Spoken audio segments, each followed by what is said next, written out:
नमस्कार दोस्तों, मेरा नाम दीपक है और मेरी आज की वीडियो में मैं 11th क्लास के कॉम्प्लेक्स नंबर का जो टॉपिक हमने कंटिन्यू किया था लास्ट वीडियो में, उसी को आगे हम कंटिन्यू करेंगे। तो आपके पास एक बड़ा ही इंटरेस्टिंग सा सम आ गया कि if x minus iota by into 3+5 iota is the conjugate of माफ़ कीजिएगा, ये x प्लस आयोटा वाई नहीं है, ये है कॉन्जुगेट ऑफ -6 -24 आयोटा। ये नंबर जो है कंप्लीट नंबर, ये कॉन्जुगेट है -6 -24 आयोटा का। तो आपको फाइंड करनी है वैल्यूज़ x एंड y की। तो यहीं से कंडीशन से ही आपको इंट मिल जाएगा। अगर कोई नंबर किसी का कॉन्जुगेट होता है तो इसका मतलब ये है कि x minus iota y into जो ये 3+5 आयोटा है, ये एक्चुअल में इस नंबर का कॉन्जुगेट है। तो इस नंबर का कॉन्जुगेट कैसे आएगा? कॉन्जुगेट के लिए आप आयोटा वाली टर्म का सिर्फ साइन चेंज कर सकते हैं। तो आप देख रहे हैं इस बॉक्स में डाले गए नंबर का कॉन्जुगेट जो है वो ये है, सिर्फ आयोटा वाली टर्म का साइन जो है चेंज हो गया। अब इसको मैं अंदर मल्टीप्लाई कर रहा हूँ, ये मेरे पास आ गया 3x plus 5x iota minus 3y iota and -5y iota square and is equal to -6 + 24 iota. ये इक्वेशन मेरे पास आ गई। अब इस इक्वेशन में आपने देखा जब यहाँ आयोटा स्क्वायर है, आयोटा स्क्वायर की वैल्यू खुद -1 होती है, तो ये माइनस माइनस बन गया +1। मतलब ये वाली जो टर्म है ये इंडिपेंडेंट ऑफ आयोटा है, ये भी इंडिपेंडेंट ऑफ आयोटा है। तो हम क्या करेंगे, जिस टर्म में आयोटा नहीं है वो रियल पार्ट होता है कॉम्प्लेक्स नंबर का। कभी भी कोई कॉम्प्लेक्स नंबर का एक्सप्रेशन है, आप उसको हमेशा स्टैंडर्ड फॉर्म में लिखेंगे, रियल पार्ट अलग और इमेजनरी पार्ट अलग। तो मैंने इसको लिखा 3x प्लस 5y। ये प्लस 5y कैसे आया? Iota square is -1, minus minus plus, iota भी गया और माइनस माइनस प्लस भी हो गया। ये है रियल पार्ट एंड प्लस मैंने आयोटा कॉमन ले लिया और यहाँ से बच गया 5x minus 3y and is equal to -6 + 24 iota. अब ये इसके इक्वल अगर आ गया।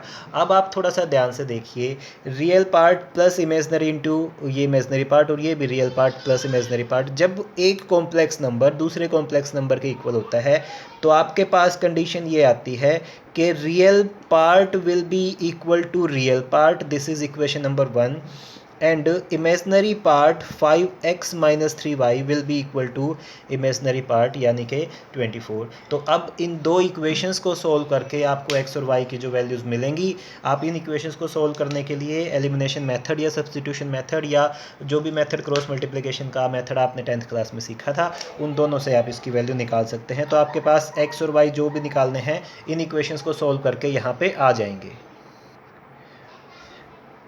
Okay, next question is if x plus iota y whole cube is equal to u plus iota v, then we want to prove that u by x plus v by y will be equal to 4 times x square minus y square। तो यहाँ पे भी आपको वो basic जो condition है कि when two complex numbers are equated तो रियल पार्ट रियल के इक्वल आएगा, इमेजनरी पार्ट इमेजनरी के इक्वल आएगा। अब ये जो राइट हैंड साइड वाला नंबर है u प्लस आयोटा v, ये स्टैंडर्ड फॉर्म में लिखा हुआ है, आप इसका रियल पार्ट u है इजीली बता सकते हैं और v भी आपको पता लग गया इमेजनरी पार्ट है। लेकिन लेफ्ट हैंड साइड वाले एक्सप्रेशन को आपको पहले ओपन करना पड़ेगा। तो इसका मतलब ये हुआ, दिस इंप्लाइज दैट, मैं इसको ओपन कर रहा हूँ, a cube plus b cube plus 3a square b and plus 3a b square is equal to u plus iota v। ये कंडीशन मेरे पास आ गई। अब मैं इसको थोड़ा सा और सोल्व करता हूँ, ये बन गया x cube, iota cube is minus iota, तो ये minus iota y cube plus iota 3x square y and this iota square is -1, so -3xy square is equal to u plus iota v।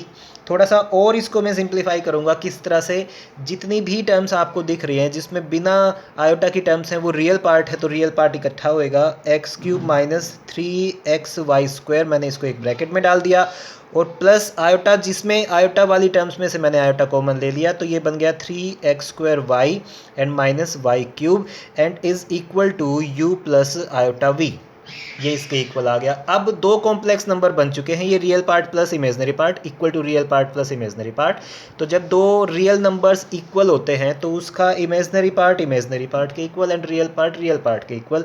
तो इसका मतलब जो u है, u की value आपके पास आ गई x cube minus 3xy square. आप इसमें से अगर देखें x कॉमन आ गया, x को आपने कॉमन लिया तो u की वैल्यू आपके पास आएगी x times of x square minus 3y²। इसका मतलब अगर आप u बाई एक्स की वैल्यू निकाल लें तो ये एक्स स्क्वायर माइनस 3y² बन सकती है। इसको मैं इक्वेशन नंबर 1 लेट कर लेता हूँ। सिमिलरली जब आप इमेजनरी टर्म को इमेजनरी टर्म से कंपेयर करने वाले हैं, मतलब v की जो वैल्यू है वो इक्वल आएगी 3x² y माइनस y³ के। आप इसको ध्यान से देखें। अब मैं अगले स्टेप में इक्वेशन में से v की वैल्यू निकालने वाला हूँ। चलिए देखते हैं। जब आपने इक्वेशन के इमेजनरी पार्ट को कंपेयर किया, इमेजनरी पार्ट एक्चुअल में आयोटा का कोफिशेंट होता है, तो सिर्फ आपने कोफिशेंट्स को इक्वेट करना है। तो मेरे पास condition I v is equal to 3x² y minus y³।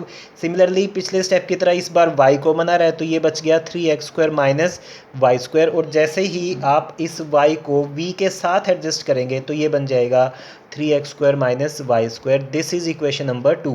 अब अगर आपने इक्वेशन नंबर 1 को 2 को ऐड किया तो इक्वेशन नंबर 1 अगर आप देखें तो इक्वेशन नंबर 1 थी u बाई एक्स प्लस ये अभी आई है v बाई वाई।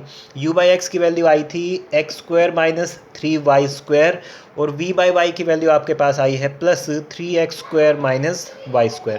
तो अब आप x² और x² ऐड करके देखें, ये 4 टाइम्स x² बन रहा है और ये 4 टाइम्स ही y² बन रहा है।